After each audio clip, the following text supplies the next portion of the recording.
السلام علیکم، دس از Abdul Rahman, welcome back.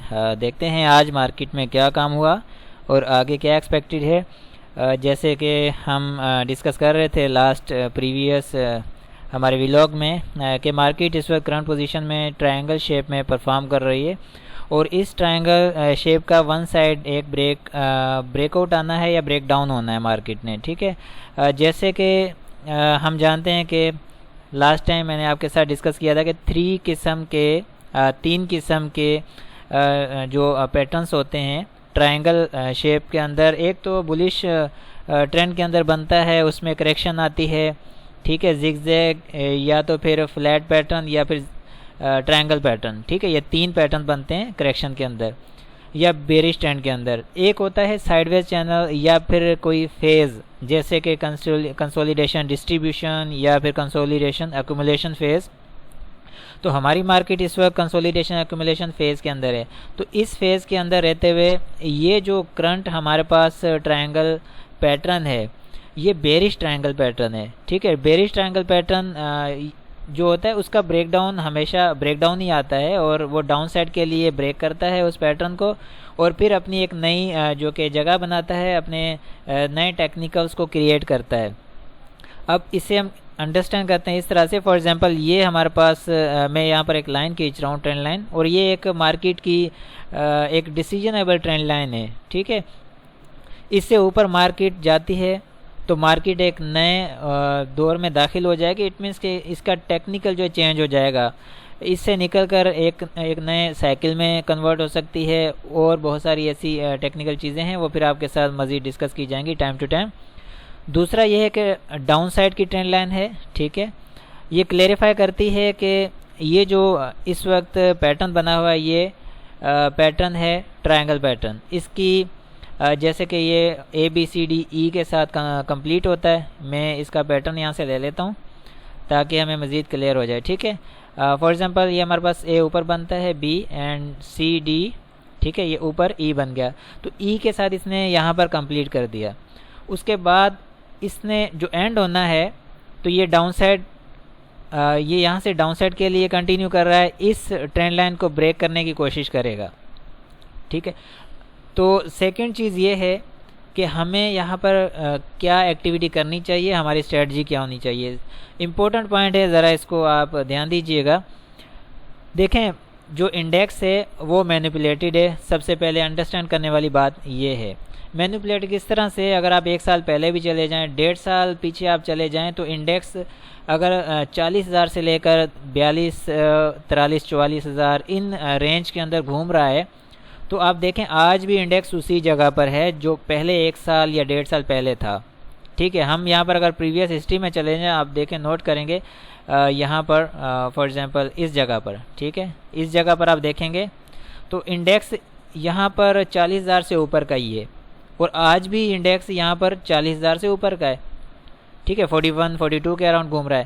لیکن شیئر پرائز آپ کے سامنے ہے، کیا شیئر پرائز ہمارے سامنے وہی ہیں؟ نہیں، بہت زیادہ ڈسکاؤنٹڈ ہیں، 50% ڈسکاؤنٹ ہو چکے ہیں، 100%، مور دین 100% سے بھی کافی ایسے اسکرپٹ ہیں جو ڈسکاؤنٹ ہو چکے ہیں۔ تو کنڈیشن کو انڈرسٹینڈ کرتے ہوئے چلا جاتا ہے۔ ابھی جیسے کہ یہاں پر ہمارے پاس یہ ٹرائنگل جو پیٹرن ہے، ٹھیک ہے، یہ بریک ڈاؤن بالکل آسانی سے دے سکتا ہے، لیکن سمجھنے والی بات یہ ہے کہ بریک ڈاؤن ہونے کے بعد کیا مارکیٹ کریش کرے گی یا کیا مارکیٹ برے حالات میں داخل ہو جائے گی؟ دیکھیں index already I said that کہ یہ مینیپولیٹڈ ہے، انڈیکس کو سسٹین یا انڈیکس کو کور کیا جا سکتا ہے، انڈیکس کو مینٹین کیا جائے گا، انڈیکس کو اتنا زیادہ اس کے اندر نہیں لے جایا جائے گا، پینک میں نہیں لے جایا جائے گا، انڈیکس کو اتنا زیادہ بریک ڈاؤن نہیں دیا جائے گا، اس کو نہ ہی اس کو کسی ایسی کنڈیشن کے اندر، ایسے نیگیٹو پیٹرن کے اندر ڈالا جائے گا کہ انڈیکس میں کوئی خرابی نظر آئے، ٹھیک ہے۔ اسی طرح سے پیٹرن ویوز بنتے بنتے انڈیکس کو مینیپولیٹ کر لیا جائے گا، لیکن جو اصل جو گیم ہوگی وہ اسکرپٹس کے اندر ہوتی ہے، ہر انڈیویڈول اسکرپٹ کے اندر ساری گیم ہوتی ہے۔ تو پرابلم یہ ہے کہ ہم انڈیکس کو دیکھ کر اپنی اسٹریٹجیز بنا رہے ہوتے ہیں کہ مارکیٹ یہ ہو گئی، مارکیٹ اتنے پوائنٹ گر گئی، مارکیٹ اتنے پوائنٹ چڑھ گئی۔ ہمیں یہ چیزیں نہیں دیکھنی چاہیے، ہماری اسٹریٹجی، ہماری جو بائنگ سیلنگ ہوتی ہے وہ اسکرپٹس کے اندر ہوتی ہے، وہ شیئرس کے اندر ہوتی ہے. تو شیئرس کو جا کر ہمیں ٹیکنیکلی انالائز کرتے ہوئے، فنڈامنٹلس دیکھتے ہوئے ان کے اندر کام کرنا چاہیے. جیسے کہ آپ سے میں نے عرض کیا لاسٹ ہمارے ویلاگ کے اندر کہ آپ نے ریفائنری میں تھوڑا سا فوکس کرنا ہے. آج بھی دیکھیں اگر مارکیٹ مائنس میں رہی ہے تو ریفائنری جو ہے وہ قبل بہتر تھی، اس کے اندر کوئی زیادہ نیگیٹیوٹی نظر نہیں ہے. لیکن جیسے ہی مارکیٹ میں کچھ پازیٹیو کینڈلز بنتی ہیں، پازیٹیوٹی آتی ہے، تو ریفائنری آپ کو ٹریڈ کروا دے گی. اٹ مینس کہ کوئی جیسے ATRL ہے 2-4 روپے آپ کو ٹریڈ دے گا، NRL ہے آپ کو ٹریڈز کرنے کے لیے موقع دے گا، اسی طرح سے باقی شیئرز. اور ہمیں اس جگہ پر بالکل لو والیوم کے ساتھ چلنا چاہیے. لو والیوم سے مراد یہاں پر آپ کنڈیشن کو انڈرسٹینڈ کریں کہ آج کا جو والیوم ہے وہ 47 بلکہ آج کا جو والیوم ہے وہ 44 ملین کا ہے. تو یہ بہت ہی ایک رینجنگ والیوم ہے. اٹ مینس کہ بہت ہی کم والیوم ہے مارکیٹ کے اکارڈنگلی. تو ایسی کنڈیشنز کے اندر کبھی بھی آپ اسٹرکٹ یا کوئی بھی ایسے ڈیسیجنس نہیں لے سکتے کہ جس میں آپ کو بعد میں پرابلم ہو. آپ نے کرنا کیا ہے، کسی بھی شیئر میں کام کرنا ہے جہاں پر آپ کے پاس کیپیسٹی ہے کہ آپ ریگولر بیسس پر 10,000 شیئرز کا کام کرتے ہیں وہاں آپ 5 کا کریں، جہاں 5 کا کرتے ہیں وہاں پر 2 کا کریں. تو اس طرح سے آپ اپنی اسٹریٹجیز بنائیں. انٹراڈے ٹریڈنگ میں زیادہ انوالو رہیں، اور انٹراڈے سے نکل کر ایک اسکیلپنگ پر آپ جائیں.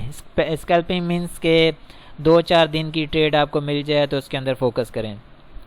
تو آئی ہوپ کہ یہاں تک ٹھیک ہے، کلیئر ہے.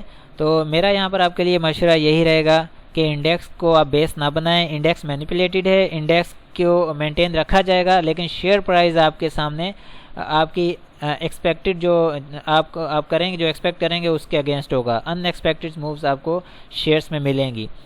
تو آپ نے خاص طور پر ریفائنری دیکھیں، اس میں آپ کو موقع ملے گا کام کرنے کا. اس کے علاوہ مزید کچھ اور اسکرپٹس بھی ہیں، لیکن آپ جب ٹیکنیکل پر جائیں گے تو آپ کو بہت ساری چیزیں ملیں گی. تو یہاں پر جو ڈاؤن سائڈ ٹرینڈ لائن ہے انڈیکس نے تو یہاں پر شو کیا ہے کہ یہ باؤنس بیک کرنے کی کوشش کر رہا ہے. اور اسی طرح سے باقی جو سیکٹر وائز آپ دیکھیں گے تو بہت سارے اسکرپٹ ہیں، ان کے اندر بھی آپ کو باؤنس بیک نظر آئے گا. تو آئی ہوپ کہ یہاں تک کلیئر ہے. دیکھیں اب جو ڈیلی ہم ڈسکشن کرتے ہیں نا، اس کے اندر کوئی نتیجہ خیز ہمیں چیز نہیں ملتی، کیونکہ کل بھی ہماری یہی ڈسکشن رہی، خاص طور پر آج بھی وہی ڈسکشن ہے. تو ہماری جو مین ڈسکشن ہوتی ہے ویکلی وائز ہوتی ہے کہ ہر ویکلی وائز ہم نے کیا مارکیٹ میں کیا اور مارکیٹ آگے کیا کرنا چاہ رہی ہے. تو ویکلی بیسس پر جو انالیسز ہوں گے وہی ہمارے جو کہ زیادہ ریزنیبل ہوں گے. اب ہم کل بھی یہی بات کر رہے تھے کہ ڈاؤن سائڈ کی جو ٹرینڈ لائن ہے اس پہ آپ نے فوکس رکھنا ہے، سلو کام کرنا ہے. اور آج بھی ہم یہی بات کریں گے کہ ڈاؤن سائڈ کی جو ٹرینڈ لائن ہے اس پہ آپ نے فوکس کرنا ہے. اس سے نیچے مارکیٹ ٹریڈ کرتی ہے تو آپ بالکل کام ڈاؤن ہو جائیے گا، ریلیکس ہو جائیے گا. تو آپ نے کام بالکل سلو رکھنا ہے اپنا، ٹھیک ہے. اور یہاں سے باؤنس بیک جیسے ہی آتا ہے تو آپ نے پھر یہ اپ سائڈ جو ٹرینڈ لائن ہے اس کی طرف مارکیٹ کو جاتے ہوئے آپ نے اس کا فائدہ لینا ہے. تو کلیئر ہے انشاءاللہ. جو ہماری جو ویکلی کلوزنگ آئے گی فرائیڈے کے دن، تو اس پر ہم اس میں ڈیٹیل میں ڈسکس کریں گے. اس ٹرائنگل پیٹرن سے نکل کر ہم کچھ اور چیزوں کو بھی ڈسکس کریں گے، اور سیکٹر وائز اسکرپٹس کو بھی ڈسکس کر لیں گے، کون سے اسکرپٹس میں کیا پوزیشن بن رہی ہے. تو انشاءاللہ اسی کو کنٹینیو رکھیں گے. اینڈ RSI کی پوزیشن بالکل پرائز کی طرح ٹھیک ہے، نہ نیگیٹو ہے نہ زیادہ پازیٹیو ہے. والیوم ٹھیک نہیں ہے، والیوم بہت رینجنگ ہے. اس کا ریزن یہی ہے کہ ٹرائنگل پیٹرن جو اپنے اختتام پر ہے، تو اسی کو ہمیں آگے پھر انالیسز میں لے کر چلیں گے. آئی ہوپ کلیئر ہے. ملتے ہیں پھر نیکسٹ ولاگ میں. اپنا بہت سارا خیال رکھیں. اللہ حافظ.